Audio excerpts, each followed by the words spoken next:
Welcome to Awakened Calm. Have you ever felt like your mind refuses to rest? Even when your body is exhausted, you turn off the lights, lie down hoping for sleep, but the thoughts keep circling like restless birds.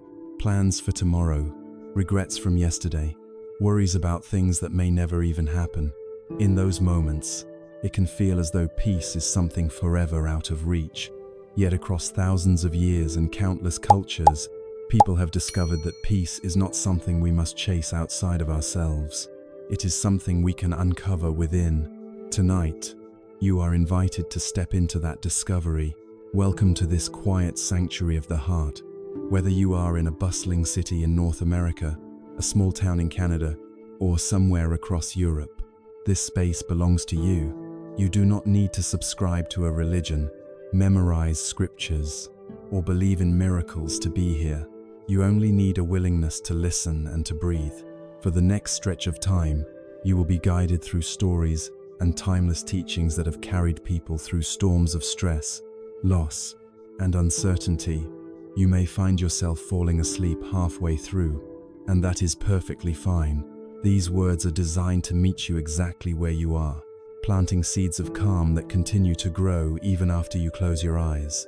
Buddhism, as you will soon see, is not about dogma or distant heavens. It is not about worshipping a god or following strict commandments. Instead, it is a gentle science of the mind, a set of observations on how our thoughts create suffering and how we can free ourselves. Imagine it as a lantern lit during a storm. The storm may not stop, but the light allows you to see the path forward without fear. These teachings are not abstract philosophy. They are practical tools that anyone can use, regardless of background or belief. Think of it this way. We live in a world that constantly tells us to do more, earn more, and achieve more. We scroll endlessly on screens, chasing validation. We measure ourselves by houses, cars, promotions, and yet, when we finally reach the goal we thought would bring happiness, we often feel the same emptiness we carried before. Have you noticed that this cycle is not a flaw in your character? It is simply how the mind works when left untrained. Tonight, you will hear ancient stories that reflect your modern struggles. A prince who had everything yet felt restless. A monk who carried peace instead of resentment. A grandmother who learned the art of letting go. Their experiences are not far away in time or culture. They are mirrors of what you feel today when anxiety steals your sleep or when loss weighs heavy on your heart. So take a moment to get comfortable. Perhaps pull a blanket close or allow your shoulders to relax with a long exhale. You are not alone here. Somewhere in another city, another country, another continent, someone else is listening to these same words, seeking the same relief. Together, you form an invisible circle of peace. And within this circle, the journey begins. When many people first hear the word Buddhism, they picture temples filled with golden statues, monks in saffron robes, or mysterious rituals carried out far away in Asia. For some, the word itself creates a distance, as though Buddhism belongs only to another culture or another world. But the truth is very different. At its core, Buddhism is not about worshipping gods, following rigid commandments, or escaping into some distant heaven. It is much closer to a way of understanding how the human mind works and how we can live with more peace and compassion in our daily lives. To call Buddhism a religion is not wrong, but it is incomplete. Religion, for many in the West, suggests a set of fixed beliefs, a list of rules, and a promise of rewards or punishments after death. Buddhism does not begin with belief. It begins with observation. It does not demand that you accept doctrines without question. Instead, it invites you to look directly at your own experience. It asks you to notice the patterns of your thoughts, your emotions, your desire, and then to see how those patterns shape the way you suffer or the way you find joy. In this way, it feels less like a dogma and more like a science of the mind. Imagine for a moment that you are holding a lantern on a stormy night. The lantern does not stop the rain from falling or the wind from howling, but it gives you enough light to take the next step safely. That is what Buddhism does for the mind. It does not promise to erase all storms from your life, but it offers light so you can walk through them with clarity. It shows you that peace does not depend on the storm disappearing, but on how you carry yourself while it rages around you. This is why Buddhism has spread far beyond the temples of Asia and into the hearts of people in Europe, Canada, and the United States. It offers something that speaks across cultures. In a world of constant noise, endless scrolling, and restless ambition, the idea that peace can be found not in acquiring more but in letting go resonates deeply. People in offices, universities, suburban homes, and busy streets are discovering that meditation and mindfulness are not exotic practices, but practical tools that help them manage stress, anxiety, and even insomnia. One of the first things the Buddha taught was that you do not need to believe in anything supernatural to benefit from these practices. They work because they are grounded in reality, in the simple observation of how the human mind reacts. When you notice that anger arises and then fades, when you see that craving creates tension and that letting go creates ease, you are doing the work of Buddhism without ever calling it by that name. This perspective changes the way we think about faith. Instead of demanding belief first, Buddhism suggests experimentation. The Buddha himself said, "Do not accept my words simply out of respect, but test them in your own life, as you would test gold by cutting, rubbing, and burning it. If it proves true, keep it. If it does not, set it aside." In a modern world where skepticism is common and blind faith is rare, this openness is refreshing. It means anyone can approach Buddhist teachings with curiosity, try them, and decide for themselves if they bring peace. Think of Buddhism less as a set of commandments and more as a medicine cabinet. Inside are remedies for worry, anger, and restlessness. You may not need every medicine, and you are not required to swallow them all. But when you feel weighed down by anxiety, there is a practice to calm the mind. When you are consumed by grief, there is a perspective that softens the pain. When you struggle with endless wanting, there is a teaching that shows you how to step out of that cycle. These remedies are not meant to be taken on faith, but to be tested in the laboratory of your own life. For people in the West, this approach is especially powerful. Many grow up surrounded by messages that say, success equals happiness. Get the right job, buy the right house, drive the right car, and you will be fulfilled. Yet countless people who achieve those very goals discover that fulfillment quickly fades. They find themselves asking, is this all there is? Buddhism speaks directly to that question. It acknowledges the restlessness that success cannot satisfy and points to a deeper source of peace that does not depend on possessions or status. Consider the story of Siddhartha, who later became the Buddha. He lived in palaces filled with wealth, comfort, and entertainment. Every desire was satisfied before it even arose. Yet he felt a quiet unease, a restlessness that luxury could not cure. Many of us, though not living in palaces, know that feeling. We scroll through social media for hours. We shop for things we do not truly need. We fill our schedules so that silence never has room to enter. And still, when the lights are off and the room is quiet, the restlessness returns. What Siddhartha discovered was that no amount of external comfort can touch that inner hunger. Only by turning inward and understanding the nature of the mind could he find peace. This is why it is more accurate to think of Buddhism as a path rather than a religion. A religion often asks you to believe. A path invites you to walk. On this path, you are not required to renounce your life, abandon your family, or reject your culture. You are invited simply to take steps that bring more clarity and compassion. For some, that means sitting quietly for a few minutes each morning, observing the breath. For others, it means practicing patience with a child or a colleague. Every step on the path matters, no matter how small. In modern psychology and medicine, echoes of Buddhist practice appear everywhere. Mindfulness is taught in hospitals to help patients manage chronic pain. Meditation is used by therapists to help people with anxiety and depression. Schools introduce breathing exercises to children to improve focus. Even corporations encourage employees to practice short meditations to increase productivity and well-being.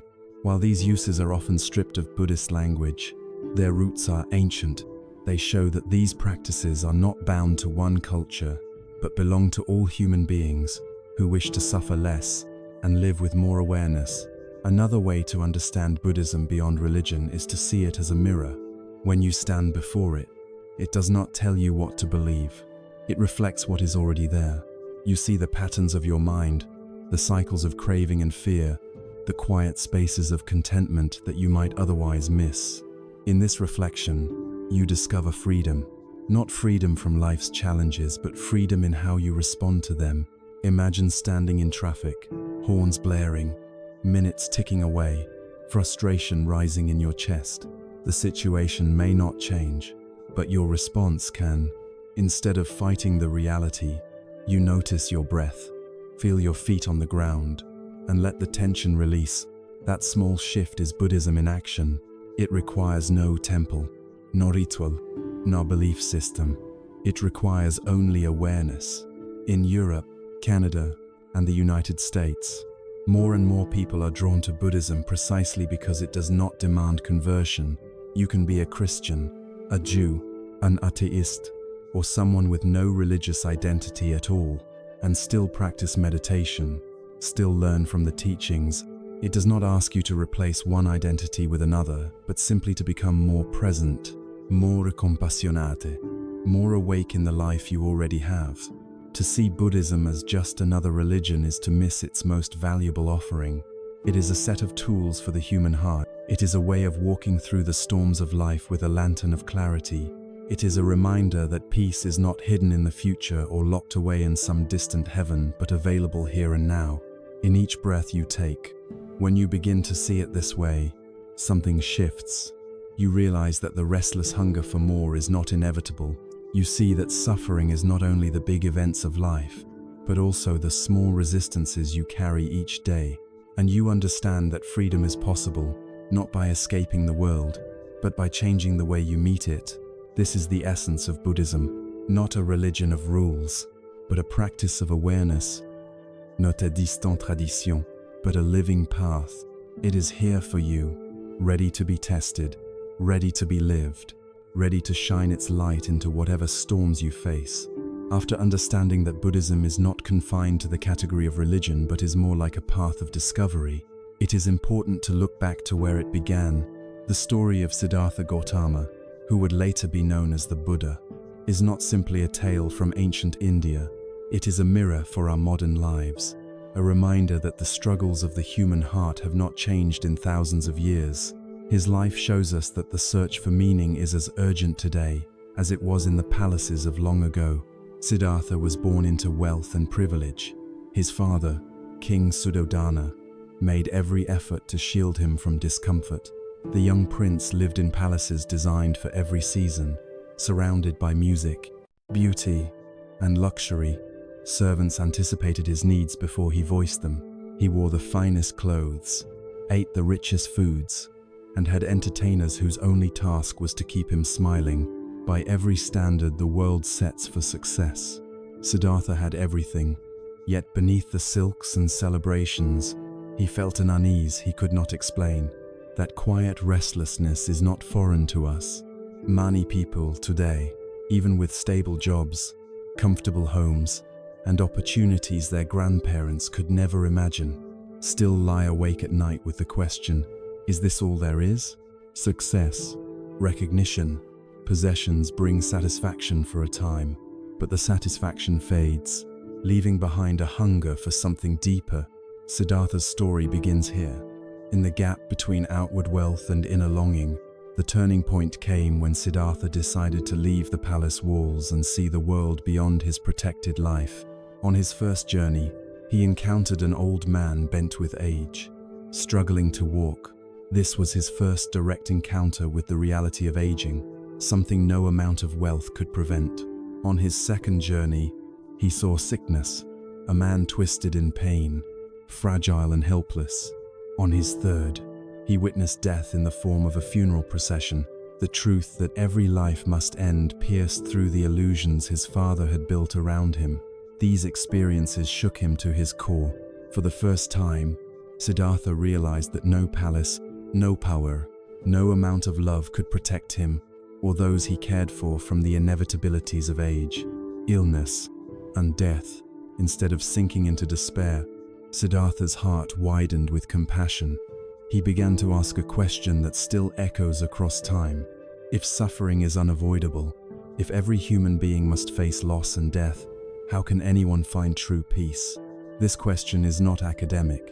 It is the same question we ask when we sit beside a hospital bed, when we bury a loved one, or when we notice the lines deepening on our own faces. On his fourth journey outside the palace, Siddhartha saw something different. He encountered a wandering monk, someone who had given up possessions in search of wisdom. This monk's face carried a serenity that Siddhartha had never seen, not even in the richest halls of the palace. That serenity was not bought with gold, but born from within. It was this sight that planted the seed of a decision that would change the course of history. That night, Siddhartha looked at his sleeping wife and child. He loved them deeply, but he knew that staying within the palace walls would never answer the burning questions in his heart. In the silence before dawn, he chose to leave. He left, not in anger or disappointment, but in search of truth. His departure was not an act of rejection, but of responsibility. He wanted to discover a path that could help all people, not only himself, face suffering with courage. For 6 years, Siddhartha wandered. He studied with the greatest teachers of his time. He mastered meditation techniques that allowed him to sit in deep stillness. He practiced harsh austerities, starving his body until he was reduced to skin and bone. He believed that by pushing himself to extremes, he might break through to enlightenment. But in the end, he realized he was no closer to peace than when he began. His body was weak, his mind clouded by pain, and wisdom remained out of reach. This realization led him to one of the most important insights of his journey. Neither luxury nor self-torment could bring lasting peace. Happiness was not found in indulgence, but neither was it found in deprivation. True freedom lay in balance, what he would later call the middle way. The middle way does not mean mediocrity or indecision. It means living without clinging to extremes, finding harmony between effort and ease. Think of walking across a rope bridge. Lean too far to one side, and you will fall. Stand too rigid, and you cannot move. Balance requires attention, adjustment, and humility. This is the middle way. In our modern world, the lesson is powerful. We swing between excess and exhaustion. We work ourselves into burnout, then seek comfort in endless consumption. We go from overindulgence in food, alcohol, or entertainment to punishing diets and strict routines. Siddhartha's wisdom reminds us that peace is found not in either extreme but in the balance that allows us to walk steadily through life. When Siddhartha abandoned harsh austerities, he began to listen more deeply to his own experience. He remembered a childhood moment of sitting quietly under a rose apple tree, feeling a natural, effortless peace. As he watched the world around him, that memory taught him something profound. Wisdom is not found only in struggle, but also in presence. It is in the simple act of being fully here, observing without resistance, that peace arises. He accepted food again, regaining strength, and sat under the Bodhi tree, vowing not to rise until he understood the truth. What happened during that night has been told in many ways. Some describe battles with inner demons. Others describe visions of clarity. At its heart, the awakening was about seeing the mind clearly. Siddhartha watched his desires arise and pass away. He saw how fear, craving, and regret created suffering. He discovered that when he let these mental movements pass without clinging, peace remained. This insight was both simple and revolutionary. It revealed that suffering is not caused only by external events but by our relationship to them. A storm is not stressful by itself. It becomes stressful when our minds imagine disaster. A deadline at work is not painful by itself. It becomes painful when our thoughts spin stories of failure or rejection. Siddhartha saw that the mind itself was the source of much of our suffering, and that by changing how we relate to thoughts and emotions, we could discover freedom. When dawn came, Siddhartha had become the Buddha, the awakened one. He awakened not to a supernatural vision, but to a natural truth. Happiness does not come from controlling life, but from changing the way we meet it. The source of peace lies within, accessible to anyone willing to sit quietly and observe with honesty. For people today, this story is not just history, it is a living guide. We too live in palaces of distraction. We build walls of technology, consumption, and busyness to avoid facing the truths of aging, sickness, and death. But no matter how high the walls, reality still enters. Siddhartha's decision to leave his palace is an invitation for us to leave our own, not to abandon our families or responsibilities, but to step outside the illusions we build, to look honestly at life as it is, and to discover a peace that no possession can provide. The story also shows us the importance of courage. Siddhartha was not content with easy answers. He was willing to question everything, even the teachings of respected masters. He trusted his direct experience over tradition. This courage is still needed today. In a world full of noise and opinions, it is tempting to look for someone else to provide certainty. But the Buddha's journey reminds us that true understanding must be discovered within through our own practice and reflection. In the end, Siddhartha's awakening was not for himself alone. He did not retreat into isolation after his enlightenment. He chose to teach, to share what he had discovered, so that others could find relief from suffering. This compassion is at the heart of Buddhism. Wisdom without compassion is incomplete. Awakening is not about escaping humanity, but embracing it more fully. As we consider Siddhartha's story in the context of our modern lives, we see that the questions he asked are still alive. How do we live knowing that suffering is inevitable? How do we find peace in a world that constantly changes? His journey offers not a rigid answer, but a path of practice. By observing our minds, balancing our lives, and cultivating compassion, we can walk the same road that began under the Bodhi tree more than 2,000 years ago. The story of Siddhartha's awakening might seem distant, wrapped in the atmosphere of ancient India, fig trees, and wandering monks. Yet the real power of his discovery lies in its direct connection to our everyday struggles. The Buddha did not awaken for kings and philosophers alone. He awakened for all people, in every culture, in every generation. His insights are not abstract philosophy, but practical lessons we can test in the laboratory of our daily lives. If the truths he uncovered more than 2,000 years ago still resonate today, it is because the human mind has not changed. We still wrestle with restlessness, anxiety, and dissatisfaction in ways that mirror the prince's journey beyond his palace walls. Think of your own life for a moment. How many hours are spent in constant motion? Not because the tasks are essential, but because silence feels unbearable. Phones buzz, screens glow, schedules overflow, and in the brief pauses, we often reach for more noise to fill the gap. We build our own palaces of distraction. Social media becomes our endless corridor of entertainers, advertisers, and voices. Online shopping is our treasury of delights, always promising that the next purchase will bring the satisfaction we crave. Streaming services replace the musicians and dancers of the ancient palace, offering us thousands of shows designed to keep us watching. The details differ, but the pattern is the same. Like Siddhartha, many of us discover that even with all this abundance, restlessness persists. One of the Buddha's simplest yet most profound lessons is that peace cannot be found in chasing more. It is not hidden in the next promotion, the next relationship, or the next gadget. These things may bring moments of joy, but the joy fades, leaving us searching again. This cycle is what he described as craving, the restless desire for things to be different than they are.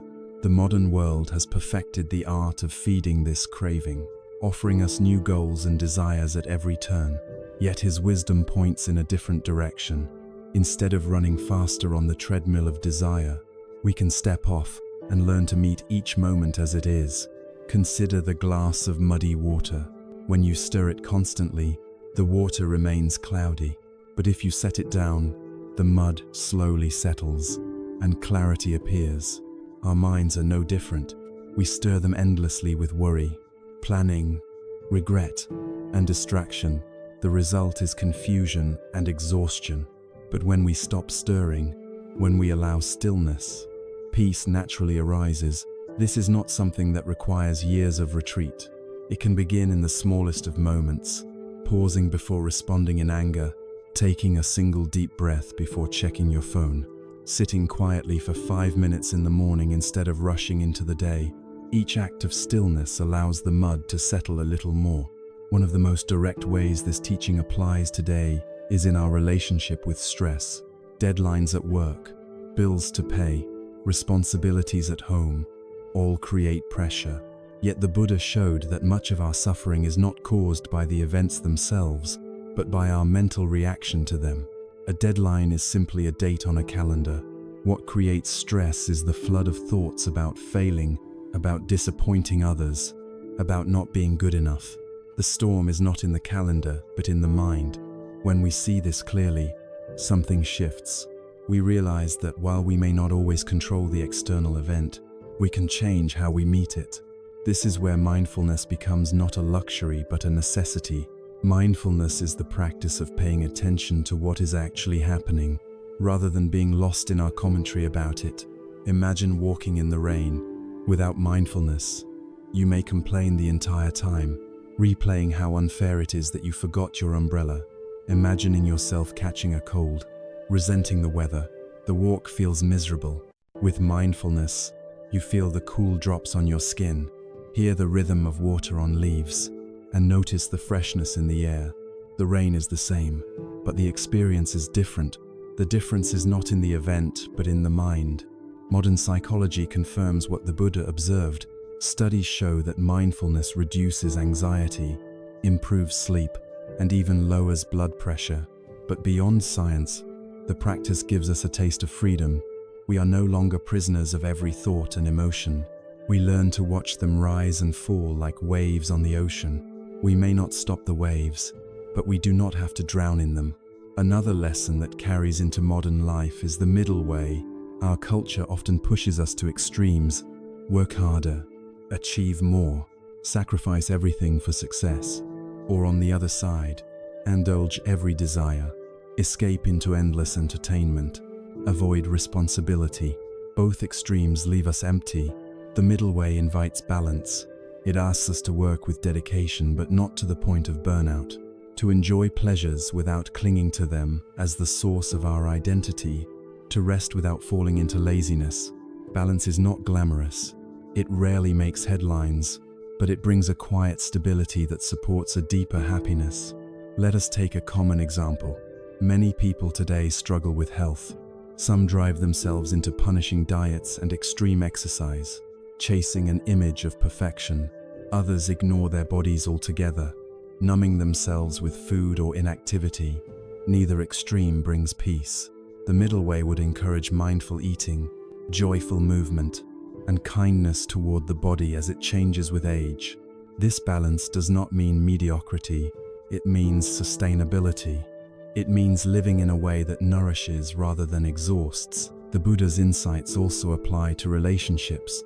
How often do we carry grudges for years, replaying old arguments in our minds? The pain is not only in what happened, but in our refusal to set it down.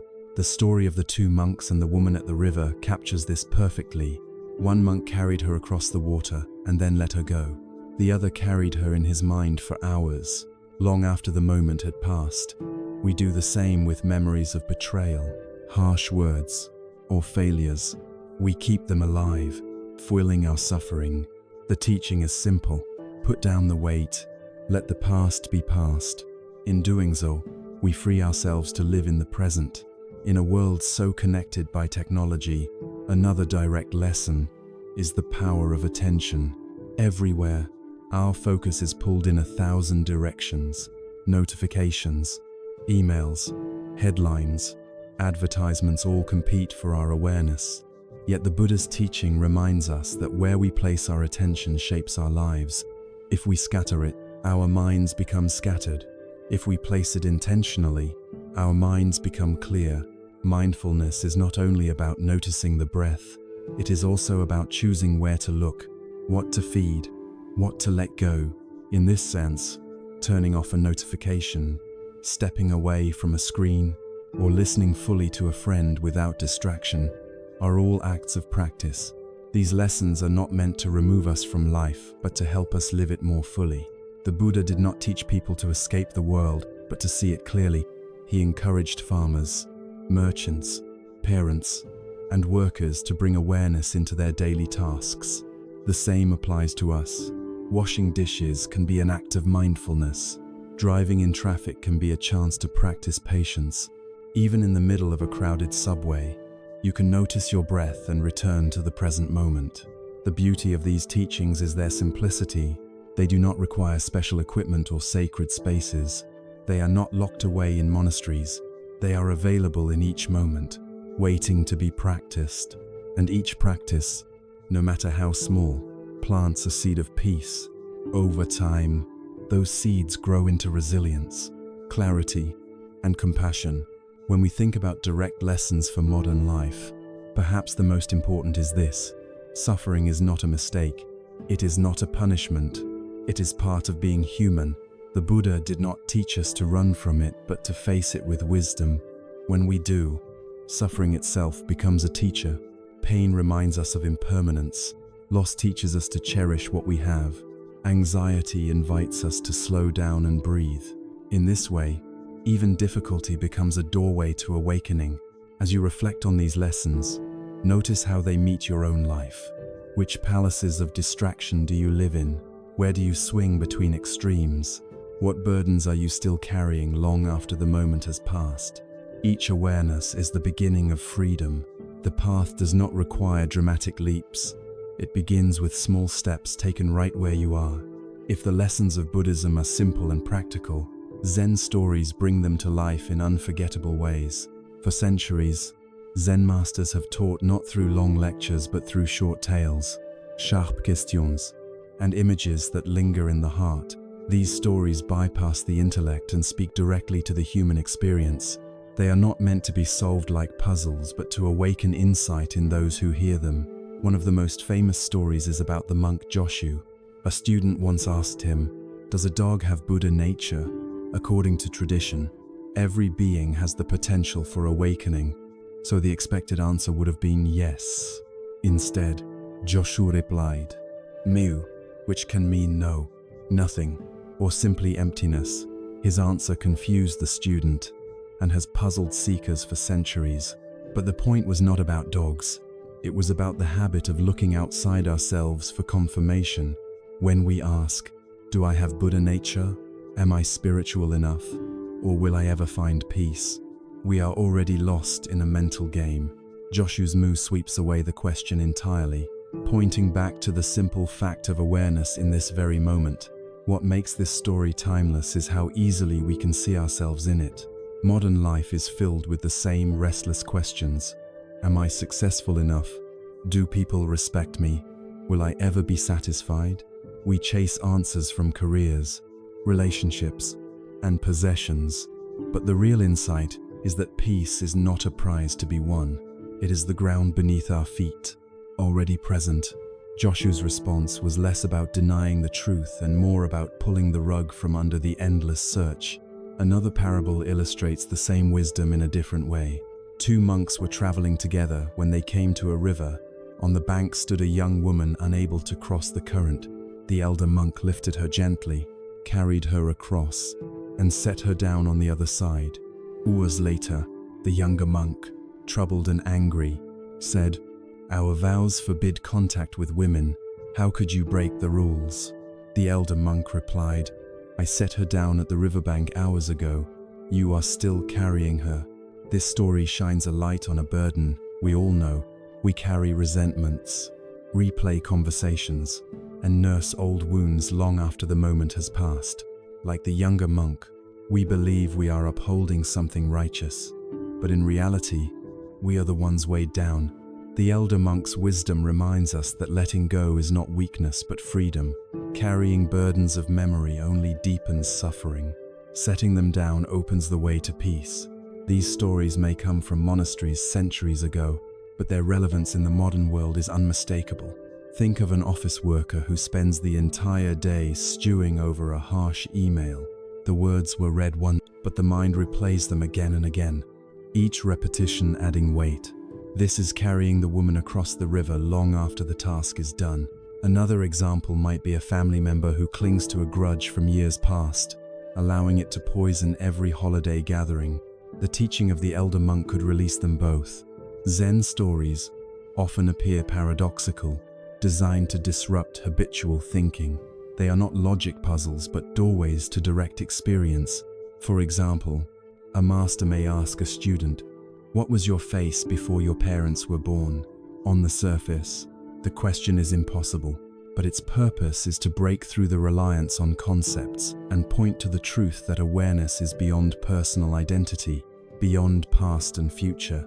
To a modern listener, such questions might sound abstract, yet their effect is surprisingly practical. They stop the mind from spinning in its usual grooves and open a glimpse of spaciousness. They are like sudden gusts of wind that blow open the windows of a stuffy room.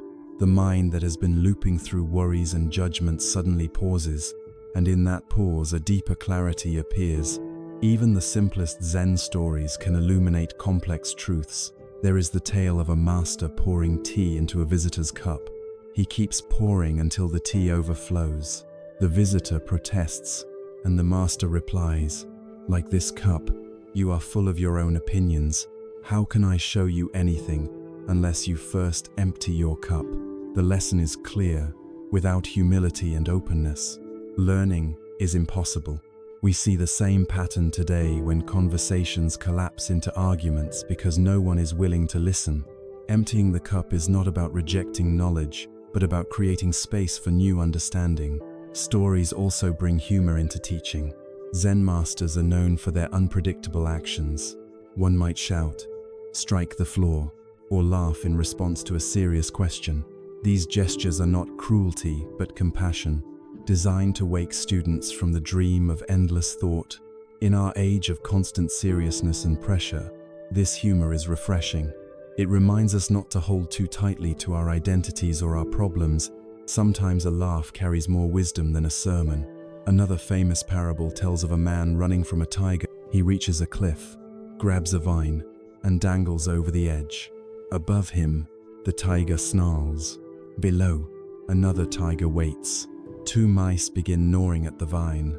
In that moment, he notices a cluster of strawberries growing near his hand. He picks one and tastes it, and it is the sweetest strawberry he has ever known. The lesson is not that the danger disappears, but that life, even in the face of death, contains beauty if we are present enough to see it. For us, the tigers may be financial stress, illness, or uncertainty about the future. The mice may be the slow passage of time eating away at our days, but the strawberry remains. It might be the smile of a child, the warmth of sunlight on the skin, or the taste of morning coffee. When we are lost in fear, we miss it. When we are present, we savor it. Zen teaches us that we do not need to escape our challenges to find joy. We need only to awaken to the strawberries scattered throughout our lives. What is striking about these parables is how they apply directly to modern dilemmas. A corporate employee, overwhelmed by targets, may find relief in the strawberry of a simple lunch shared with friends. A parent exhausted by responsibility might find a moment of sweetness in watching their child sleep. Zen does not deny the difficulties, but invites us to see the small moments of grace that are already here. Another important story is that of Bankei, a Zen master who faced a disruptive priest during a teaching. The priest argued loudly, trying to prove his superiority. The students grew angry, but Bankei silenced them with kindness. "Thank you for coming," he said to the disruptor. "You are helping everyone here understand something important. When you speak with anger, the anger is clear. When I speak with peace, the peace is clear." The lesson was simple. Our inner state is always communicated, whether we intend it or not. Peace cannot be hidden, nor can anger.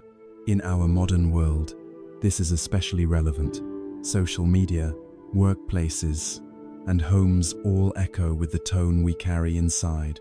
To cultivate peace within is to broadcast peace without. Zen stories function as seeds planted in the mind. They may not blossom immediately, but they work in silence, sprouting insight when the time is right. A line remembered in traffic, a question recalled during conflict, a parable resurfacing in grief. They are companions for life, reminding us of the deeper truths beneath the surface. To live with these stories is to allow them to reshape how we see our own lives. We begin to notice where we are still carrying unnecessary burdens. We question our assumptions. We laugh at our seriousness. We taste the strawberries in the midst of tigers. In this way, the wisdom of Zen becomes not something foreign or historical, but something woven into the fabric of our daily existence. What unites all these stories is their invitation to wake up. They do not offer answers to be memorized, but experiences to be lived. Their power is not in the words themselves, but in what they awaken in us. Like a bell that rings and then fades, the sound may vanish, but the silence that follows remains deeper. Zen parables leave us with that silence, a space where peace and clarity can naturally arise. From the Zen stories, we begin to see how teachings that sound simple can transform the way we live. They are not meant only to entertain or confuse, but to open a window into truth. At the heart of all Buddhist wisdom stand the Four Noble Truths. These truths are not commandments carved in stone, nor beliefs we are forced to accept. They are observations about the human condition, tested in the laboratory of experience. They are like a doctor's diagnosis and prescription, first recognizing the illness, then understanding its cause, then offering the possibility of healing, and finally prescribing a path toward recovery. The first truth is that life contains suffering. This does not mean that life is only suffering, but that suffering is woven into the fabric of human existence. We get sick, we grow old, we lose people we love. Sometimes we do not get what we want. Other times we get exactly what we did not want. Even moments of joy carry the quiet anxiety of impermanence, the knowledge that they will pass. This is not pessimism, but honesty. To deny suffering is to fight reality, and fighting reality always brings more pain. When we accept that difficulty is part of life, we stop wasting energy, wishing it were otherwise, and begin to meet it with courage. The second truth points to the cause of suffering. The Buddha observed that much of our pain does not come from events themselves, but from our craving, our restless desire for things to be different than they are. We want the traffic to move faster, the weather to be brighter, our bodies to be healthier, other people to act according to our expectations. We replay conversations, wishing we had spoken differently. We live in the past or in imagined futures, rarely content with the present. This craving, called tanha in ancient language, fuels endless dissatisfaction. It is like carrying a radio that never turns off, filling our minds with static. And a famous story illustrates this truth. Two monks were traveling when one helped a woman cross a river. Hours later, the younger monk still seethed with resentment, clinging to the idea of broken rules. His suffering was not caused by the act itself, but by the craving for things to have been different. How often do we carry experiences long after they are over, creating suffering through memory and resistance? The second truth reveals that if craving is the fire, then letting go is the water that cools it. The third truth offers hope. It says that freedom from suffering is possible. We cannot stop aging or loss, but we can end the unnecessary suffering that comes from craving and resistance. The Buddha called this state nirvana, which literally means blowing out, like extinguishing the flame of a lamp. What goes out is not life or identity, but the fire of endless wanting. Without that fire, the mind becomes calm, clear, and free. This does not mean we become passive or indifferent. In fact, when we are no longer consumed by craving, we have more energy for compassion, creativity, and meaningful action. We still have preferences, but we hold them lightly instead of grasping desperately. The fourth truth is the most practical. It says there is a path to freedom, one that anyone can walk. This path is called the Noble Eightfold Path. It is not a rigid sequence, but a way of living that naturally reduces suffering and increases peace. The 8 aspects of the path can be grouped into wisdom, ethical conduct, and mental discipline. Together they form a map for daily life. The first 2 aspects are right understanding and right intention. Right understanding means seeing clearly the nature of reality, that life is impermanent, that suffering arises from craving, and that freedom is possible. It does not mean accepting beliefs blindly, but observing directly. Right intention flows from this clarity. It means aligning our purpose with compassion and non-harming. In the modern world, this could mean choosing to act not out of greed or anger, but out of care for others, whether in business, family, or community. The next 3 aspects concern ethical conduct: right speech, right action, and right livelihood. Right speech invites us to speak truthfully, kindly, and usefully. In a time when social media can spread anger and misinformation in seconds, this teaching is more relevant than ever. Imagine how much suffering could be avoided if people paused before posting, asking, "Is this true? Is it kind? Is it necessary?" Right action encourages us to live in ways that do not cause harm. This might mean honesty in our work, respect in our relationships, and responsibility in how we consume. Right livelihood extends this ethic to our profession. It challenges us to consider whether the way we earn money contributes to well-being or harm. In a world where profit often outweighs ethics, this reminder can reshape industries and personal choices alike. The final 3 aspects concern mental discipline: right effort, right mindfulness, and right concentration. Right effort does not mean forcing ourselves, but cultivating wholesome qualities and letting go of unwholesome ones. It is like tending a garden, pulling weeds of anger and planting seeds of patience. Right mindfulness is the practice of awareness in each moment.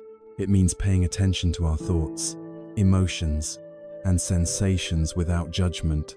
In everyday life, mindfulness might look like noticing frustration rising in traffic and choosing to breathe instead of curse.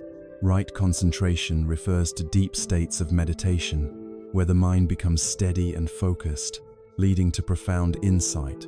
Even without years of training, moments of concentration can bring relief from the chaos of daily thought. What makes the Eightfold Path powerful is its practicality. It does not demand perfection. It does not require retreat into a monastery. It can be practiced in small steps, in ordinary life. A parent calming themselves before speaking to a child, a worker choosing honesty in a difficult situation, a student pausing to breathe before an exam. These are steps on the path. Each step matters. Each step reduces suffering. In modern terms, we can think of the Four Noble Truths as a kind of reset for the human mind. We spend so much energy trying to control what cannot be controlled, clinging to what will eventually change, resisting what has already happened. The truths remind us that this struggle is unnecessary, like resetting a device that has become overloaded with apps, notifications, and errors. The truths allow us to clear the clutter and return to clarity. They do not erase life's challenges, but change the way we meet them. Consider how they apply in a simple scenario. You lose a job. The first truth acknowledges the suffering. It hurts, it is disappointing, and it disrupts life. The second truth reveals that much of the suffering comes from craving the desire for things to have stayed the same, the fear of future failure, the resentment at unfair treatment. The third truth reminds you that peace is still possible, even in loss. The fourth truth offers a path. By speaking with honesty, acting with integrity, maintaining mindfulness, and focusing on compassionate intentions, you move through the experience with resilience rather than despair. The Four Noble Truths and the Eightfold Path are not relics of ancient Asia. They are mirrors of universal human experience. They speak to anyone who has ever struggled with loss, anxiety, or restlessness. They offer a map for living with wisdom, compassion, and balance. In North America and Europe, people increasingly turn to these teachings, not to convert to a religion, but to find practical relief from the stress of modern life. And the beauty is that the path does not require blind faith. It only asks that we test it for ourselves. To walk this path is to recognize that freedom does not come from escaping life, but from meeting it differently. It comes from seeing suffering honestly, understanding its roots, knowing freedom is possible, and taking steps toward it. This is not a journey reserved for saints or monks. It is available to each of us, wherever we are. In every moment, we choose awareness over distraction, compassion over anger, balance over extremes. The Four Noble Truths and the Eightfold Path provide a map, but walking the map requires practice. Among all practices in Buddhism, meditation stands at the center. To many in the West, meditation has become a buzzword, a technique recommended by doctors, therapists, and lifestyle coaches. But at its root, meditation is far more than a wellness trend. It is the art of learning how to sit with the mind, to observe its patterns, and to discover the peace that lies beneath constant movement. For beginners, meditation often feels intimidating. The mind jumps from thought to thought, the body resists stillness, and impatience quickly rises. This is normal. The Buddha himself compared the mind to a restless monkey, always leaping from branch to branch, grabbing at whatever catches its attention. Expecting the mind to become instantly quiet is like expecting a puppy to sit still the first time you bring it home. The practice begins not with demanding silence, but with learning how to notice. The most basic form of meditation is mindfulness of breathing. You sit comfortably, close your eyes if you wish, and bring attention to the natural rhythm of the breath. You do not need to control it or force it. You simply notice the inhale, notice the exhale, and whenever the mind wanders, you bring it gently back. This simple act can feel impossible at first, as thoughts about work, relationships, or unfinished chores rush in. But each time you return to the breath, you are strengthening awareness. Like exercising a muscle, over time, the breath becomes an anchor, reminding you that the present moment is always available. This simple practice has profound effects. Physiologically, it slows the heart rate, lowers blood pressure, and calms the nervous system. Psychologically, it gives us space between stimulus and response. Instead of reacting immediately with anger or fear, we create a pause where choice becomes possible. Spiritually, it opens the door to a deeper awareness, showing us that peace is not dependent on circumstances, but on presence. Beyond the breath, there are many variations of meditation suited for different needs. One common form is body scan meditation. In this practice, you bring awareness gradually through the body, noticing sensations without judgment. You may discover tension in the shoulders, tightness in the jaw, or restlessness in the legs. The goal is not to change these sensations, but to observe them with acceptance. This awareness often brings natural relaxation, as the body feels acknowledged instead of ignored. For people in modern life who spend hours sitting at desks or staring at screens, body scan meditation reconnects them to the physical self that is often neglected. Another important practice is loving kindness meditation, also known as metta. In this form, you intentionally generate feelings of goodwill and compassion. You begin by sending kindness to yourself, repeating phrases such as, "May I be safe," "May I be healthy," "May I live with ease." Then you extend these wishes outward to loved ones, to neutral acquaintances, and even to those with whom you struggle.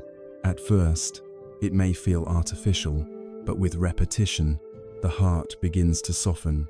Neuroscience has shown that this practice can actually rewire the brain, increasing empathy and reducing hostility. In a world where division and anger often dominate, loving kindness meditation is a radical act of healing.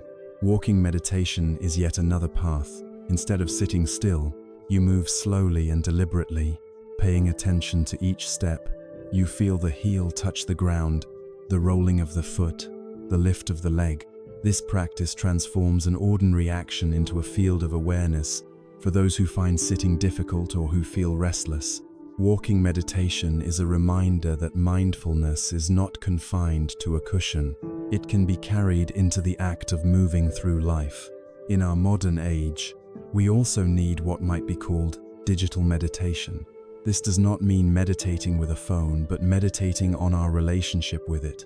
Consider how often you check notifications, scroll without purpose, or fall into comparison on social media. A digital meditation might involve turning off notifications for an hour, setting the phone aside, and simply noticing the urge to reach for it. Each time the impulse arises, you breathe and observe instead of reacting. Over time, this practice weakens the grip of distraction and restores freedom of attention. Meditation also finds application in daily activities. Washing dishes can become a meditation if you focus on the warmth of the water, the texture of the soap, the rhythm of rinsing and placing dishes away. Drinking tea can be a meditation if you fully taste the flavor and feel the cup in your hands. Driving can be a meditation if you notice your posture, your breath, and the road unfolding before you. The point is not the activity itself, but the quality of awareness brought to it. It is easy to think of meditation as something separate from life, something practiced only in quiet rooms or on retreats. But the deeper teaching is that meditation is life itself. When lived with awareness, each moment offers a chance to wake up. Every breath is an invitation. Every step is a reminder. When practiced this way, meditation stops being a scheduled task and becomes a way of being. Yet challenges will come. Restlessness, boredom, and doubt are natural companions on the path. Some days the mind feels stormy no matter how long you sit. Other days you may question whether the practice is working at all. The Buddha compared this to trying to clear a muddy river. Each scoop of water feels small, but over time, the current grows clearer. Consistency, not perfection, is the key. Even a few minutes each day can create lasting transformation. Another challenge is the tendency to chase results. Many approach meditation hoping for instant calm, bliss, or insight, but clinging to results becomes another form of craving, the very root of suffering.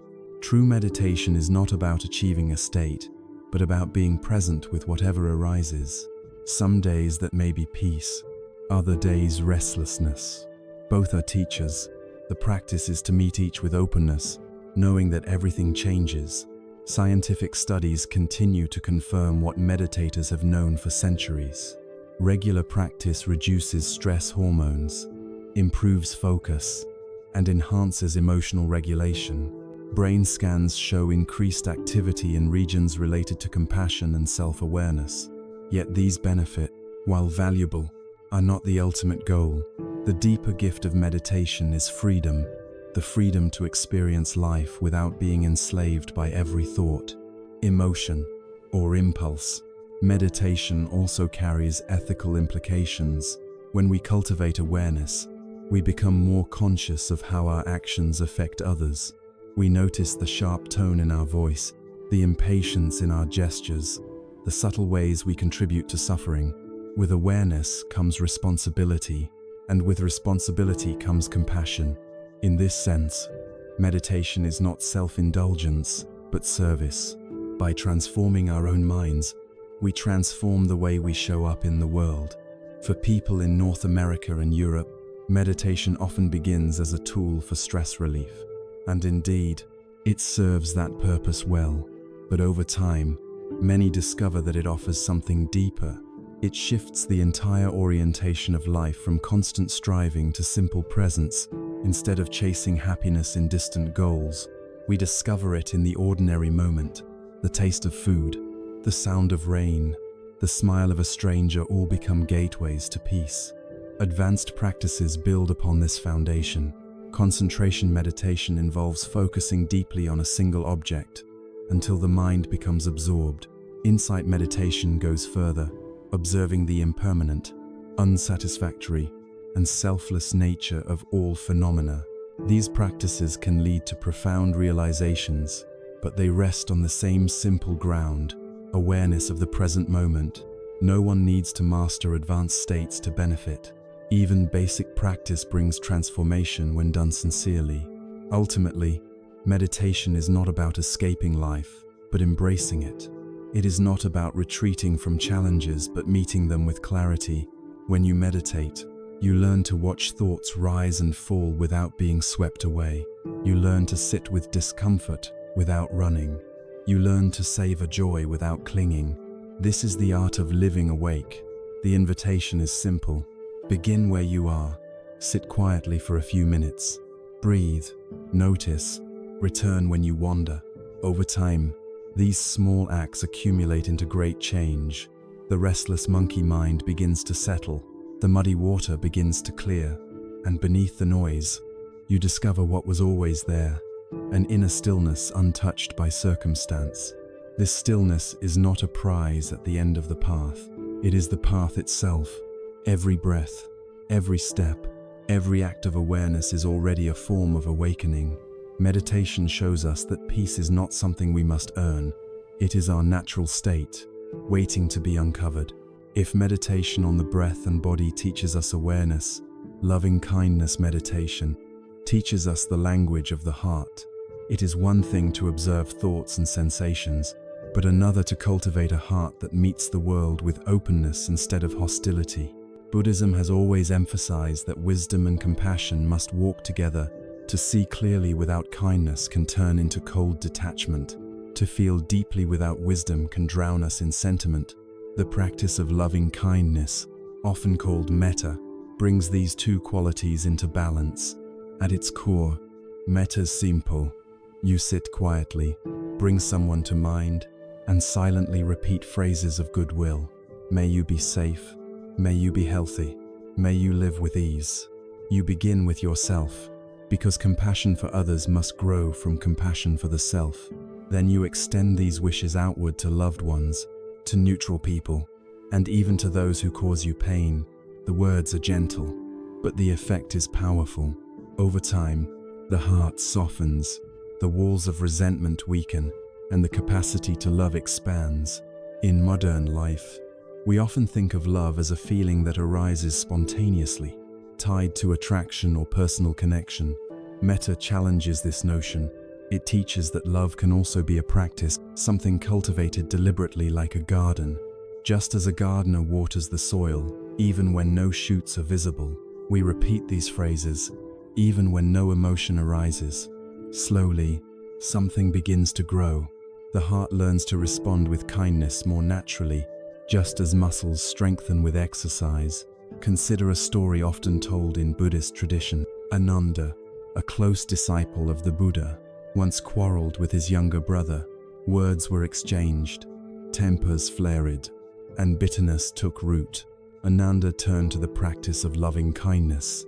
Day after day, he repeated the phrases, sending goodwill even toward his brother who had hurt him. Over time, the anger dissolved, replaced by genuine forgiveness. The two were reconciled, not through argument or apology alone, but through the quiet transformation of the heart. We see the relevance of this practice in our own time. Families break apart over disagreements.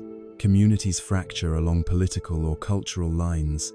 Social media amplifient outrage, rewarding anger more than empathy. In such a climate, loving kindness is not weakness but resistance. It is a refusal to let hatred dictate the state of our minds. When we choose to send goodwill even to those we dislike, we reclaim our freedom from bitterness. For many beginners, the hardest part is directing kindness toward themselves. We live in cultures that prize achievement and perfection. Many carry inner voices that say, I am not enough, I have failed, I do not deserve love. Metta meditation begins by addressing that wound. To sit quietly and repeat, may I be safe, may I be healthy, may I live with ease may feel awkward at first, but it plants seeds of healing. When self-compassion grows, it naturally spills outward. A heart that forgives itself is better able to forgive others. Science supports what practitioners have long experienced. Studies show that loving kindness, meditation increases positive emotions, reduces bias, and strengthens social connection. Brain scans reveal greater activation in areas linked to empathy and emotional regulation. People who practice regularly report less anger and more resilience. These findings confirm that compassion is not just a noble ideal, but a practical force that reshapes our psychology and even our biology. Metta practice can also be adapted to the challenges of modern life. Imagine sitting at your desk, overwhelmed by emails and deadlines. Instead of tightening into frustration, you pause, breathe, and silently repeat, "May I be calm. May I meet these tasks with clarity." Or imagine facing someone who criticizes you harshly. Instead of rehearsing comebacks, you silently repeat, "May you be free from anger. May you find peace." The words may not change the other person, but they change your relationship to the moment. They prevent you from being consumed by the same hostility. A powerful extension of this practice is to bring loving kindness into the digital world. Online spaces often magnify cruelty, anonymity, giving rise to harsh words. Instead of absorbing that energy, you can respond with metta. Reading a hostile comment, you might silently wish, "May this person be free from suffering." This does not mean agreeing with them or excusing harmful behavior. It means refusing to add more anger to an already inflamed world. It is a radical act of non-participation in cycles of hate. Loving kindness also challenges us to expand our circle of concern. It is easy to send goodwill to friends or those who share our values. The deeper practice is extending it to strangers, to people we overlook, and even to those we see as enemies. This does not mean condoning injustice. It means recognizing that those who cause harm are often themselves trapped in suffering. Wishing for their freedom from hatred is not surrendering to them, but refusing to let their pain infect our own hearts. To understand this, imagine a person who lashes out in cruelty. Beneath the surface, there may be fear, trauma, or deep insecurity.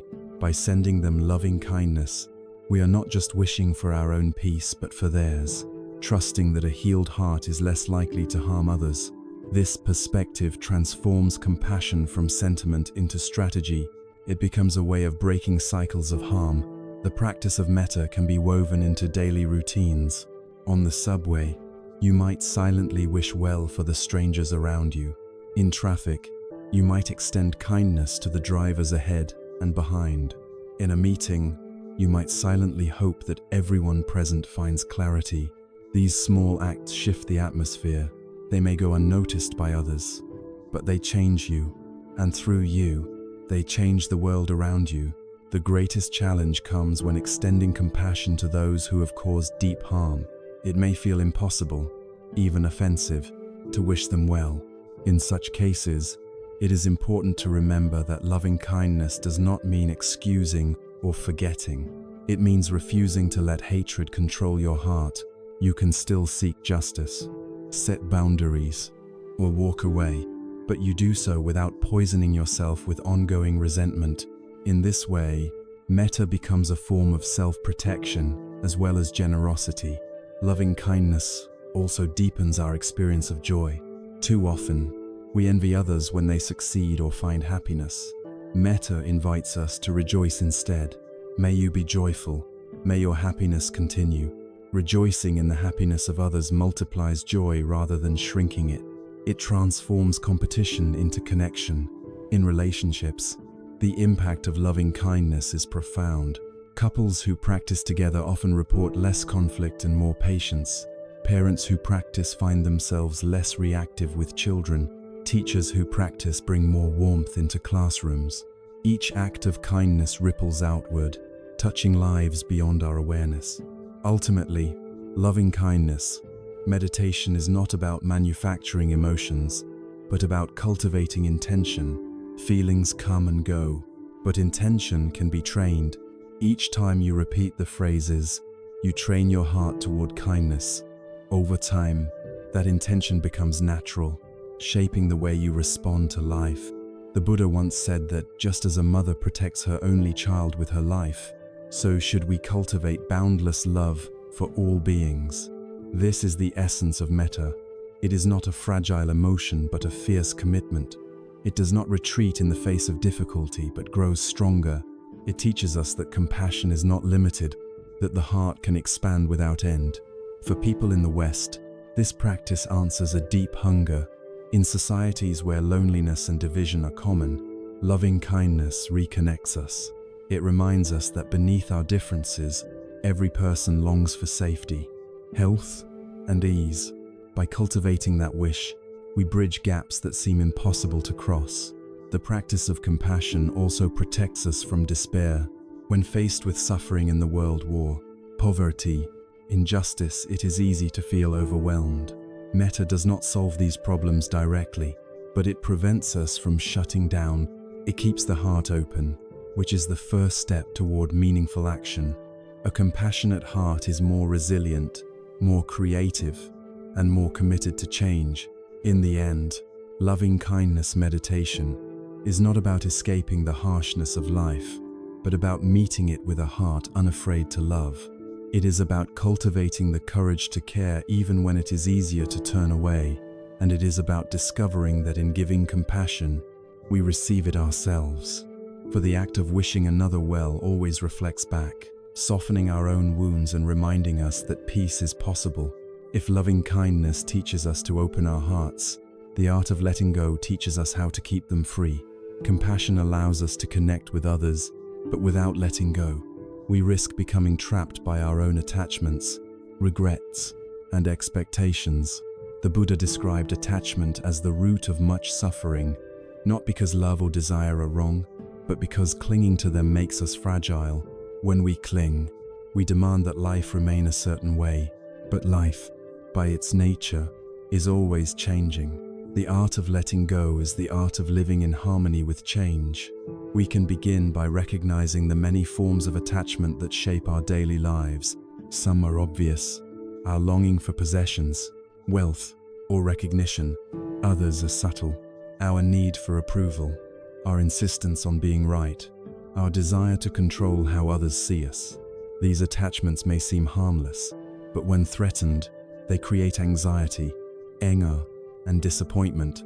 Think of how easily a critical comment can ruin a day, or how the loss of a small possession can cause disproportionate distress. These reactions show how tightly we hold on. The story of Grandmother Hana offers a clear example. She lived a simple life, raising her children with little wealth but great care. As she grew older, she began to fear losing control of her family, worrying constantly about their choices. This clinging brought her unhappiness until a teacher reminded her that love does not mean possession. To love is to support, not to control. When Hana began to release her grip, she found a deeper joy in simply being present with her family, free from the need to shape every detail. Her story reminds us that letting go is not abandonment but liberation. In the modern world, the need to let go is even more urgent. We live in societies that encourage clinging. Advertising tells us that happiness lies in owning more. Social media trains us to seek validation through likes, and culture often equates success with constant accumulation. Yet each new possession, each new achievement, soon loses its shine. Without letting go, we become caught in endless cycles of desire and disappointment. The art of letting go does not mean rejecting modern life, but approaching it differently. It means enjoying what we have without being enslaved by it. Letting go also applies to our relationships. Many people believe love must involve control, that to care for someone means to hold tightly, but true love is spacious. It allows the other person to grow and change. Parents face this challenge when their children grow into adults. To cling to the image of the child they once knew is to cause pain for both parent and child. To let go is to honor the person the child has become, while still offering support. In friendships and partnerships, letting go means releasing the demand that others meet all our expectations. It allows love to flow more freely, without the constant weight of disappointment. Another area where letting go is essential is in our relationship with the past. How often do we replay old mistakes, reliving regret over words spoken or actions taken? These memories cannot be changed, yet we carry them like heavy stones in our backpacks. The practice of letting go invites us to set them down. This does not mean ignoring lessons learned, but releasing the constant self-punishment that keeps wounds open. Forgiveness, both for ourselves and others, is a form of letting go. It is the decision not to allow the past to define the present. The future, too, holds its grip, Anxiety is often nothing more than an attempt to control what has not yet happened. We plan, we imagine, we worry, all in the hope that our predictions will keep us safe. But the future, like the past, is outside our control. Letting go means preparing wisely, but releasing the illusion that we can guarantee outcomes. This creates space for presence, the only moment where life truly happens. A parable illustrates this well. A man carried a heavy sack on his back while riding a cart pulled by oxen. When asked why he did not put the sack down, he replied that he did not want to burden the oxen further. The irony was clear. The oxen were already carrying both him and the sack, but his refusal to let go made his own journey harder. We do the same when we cling to burdens that life itself is already carrying. By letting go, we lighten our steps. Letting go is not always easy. The mind resists, believing that clinging equals safety. We cling to possessions because we fear scarcity, to relationships because we fear loneliness, to identities because we fear insignificance. The practice of letting go asks us to face these fears directly. When we do, we discover that what we feared losing was never as solid as we imagined. Possessions break, relationships evolve, identities shift. By loosening our grip, we make peace with impermanence instead of fighting it. One modern example is the relationship with technology. Phones and devices have become extensions of ourselves. Notifications demandent constant attention, and many feel anxious when separated from their devices. Practicing letting go might mean turning the phone off for an evening, noticing the discomfort, and realizing that life continues. In that space, we rediscover connection with the present moment, with nature, with loved ones. This small act mirrors the larger truth. Much of our stress comes from clinging to things we believe we cannot live without. Another example lies in ambition. There is nothing wrong with striving for goals, but when ambition hardens into obsession, itons lavus, we measure our worth only by achievements, and when setbacks occur, we collapse. Letting go does not mean giving up on goals, but holding them lightly. It means working with dedication, while remembering that our value is not tied to outcomes. In this way, letting go brings freedom, even in the pursuit of success. The art of letting go also transforms grief. When we lose someone we love, the pain is deep. Letting go does not mean forgetting or ceasing to care. It means releasing the belief that love is possible only through physical presence. Memories, gratitude, and the continuation of their influence in our lives become ways of carrying love without clinging to what cannot return. In this sense, letting go is an act of honoring, not erasure. Practicing letting go requires patience. It rarely happens all at once. Often, it begins with awareness. We notice the moments when clinging arises, the tightness when criticized, the resistance when plans change, the ache when possessions are lost. With mindfulness, we can pause and ask, what am I holding on to? Is this attachment helping me or hurting me? That small act of inquiry begins the process of release. One effective method is to pair letting go with gratitude. Instead of focusing on what is slipping away, we give thanks for what was given. Gratitude shifts the perspective from loss to appreciation.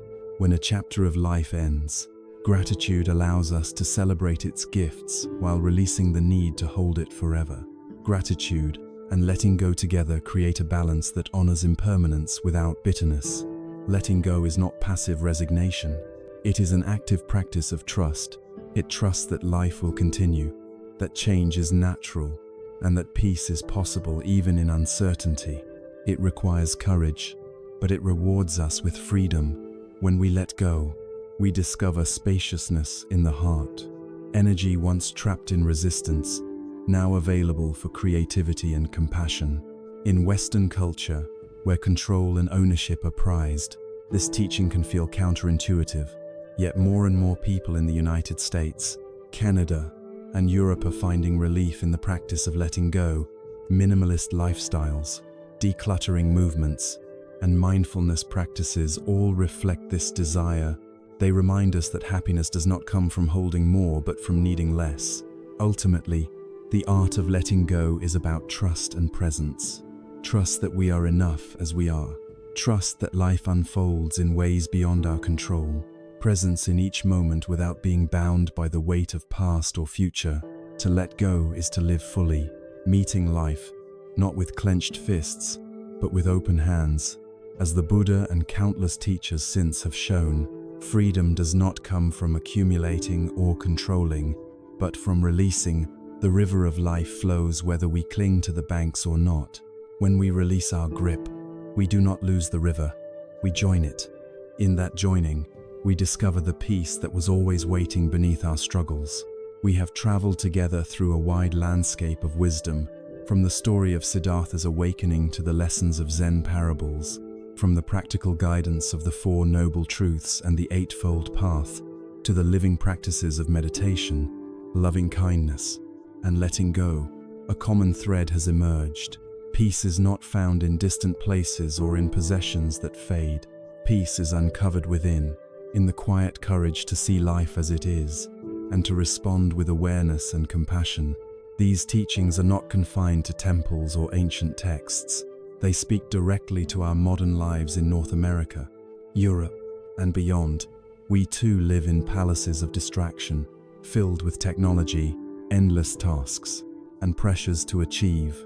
We too face the inevitabilities of aging, illness, and loss.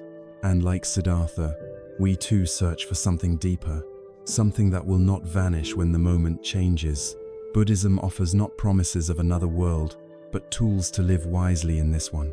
The stories we explored are more than anecdotes. They are mirrors. Joshu's answer of Mu reminds us that the peace we seek is already here. The two monks at the river remind us that carrying old burdens only prolongs our suffering. The man tasting the strawberry, while surrounded by danger, reminds us that beauty can be savored even in the midst of uncertainty. These stories are not solved like riddles, but lived like companions. They return to us in moments of stress or confusion, guiding us back to clarity. The Four Noble Truths and the Eightfold Path show us that suffering is real but not final. They give us a diagnosis and a way forward. They teach that craving fuels dissatisfaction, but freedom is possible.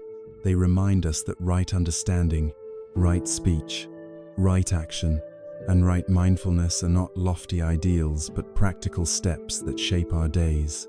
Each time we choose honesty over deceit, patience over anger, presence over distraction, we walk the path. Meditation anchors these truths in practice. Awareness of the breath steadies the restless mind. Loving kindness transforms our relationships by teaching us to extend compassion, even to those who wound us.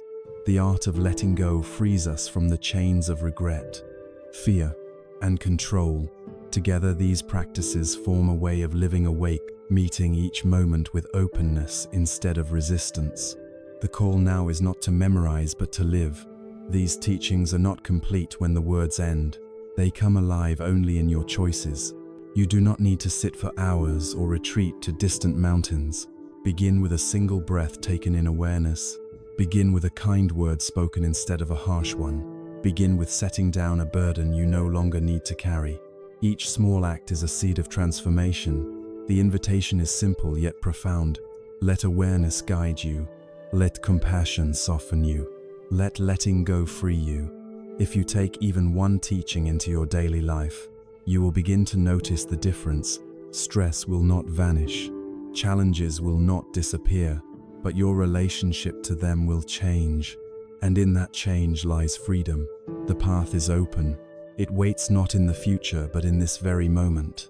Step onto it with courage, curiosity, and care. Your journey has already begun.